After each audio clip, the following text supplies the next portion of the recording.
What is with this HIPAA agreement in the Zepbound savings card, and should you be concerned about it? So as part of the stipulation of getting the Zepbound savings card, you're basically agreeing to let Eli Lilly have access to your medical records. You're also agreeing that they can sell those medical records. Now let's take a look at a couple reasons why insurance companies do this and whether it's unprecedented or not. So one reason that they may do this is to do real-time data gathering on how people are doing on Zepbound so that they can do aftermarket studies. I just did a video a couple days ago about a study that just came out, a real-world study that showed how patients were doing on Zepbound or tirzepatide versus semaglutide. They harvest that information the same way. The data is obviously anonymized as they go back and kind of compare studies like that. So you're protected in that regard.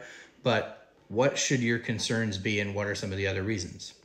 Another reason is they want to make sure that you're using the card in compliance with the FDA rules. When they rolled out their original Mounjaro savings card, there was a lot of fraud and scams that went on with it. And even a lot of small pharmacies got hosed on reimbursement because people were using it improperly and pharmacies were applying it improperly. Marketing would be another reason that they may use this data, because they want to know how to market their products to you based upon how you're performing and what your health is doing as you use Zepbound.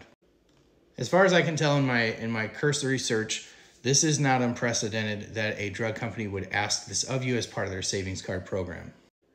Similar stipulations have been part of the patient savings program for oncology drugs, for immunology drugs from companies such as AbbVie, companies like Novartis and Gilead. So it's not unprecedented, but what you want to know or be aware of rather is that you're putting your data out there in the hands of a pharmaceutical company. That data can then be subject to breaches and people could theoretically get a hold of your information. They will have access to your medical records. So if they deem that you're using the Zepbound savings card improperly, they can revoke your access to the savings card.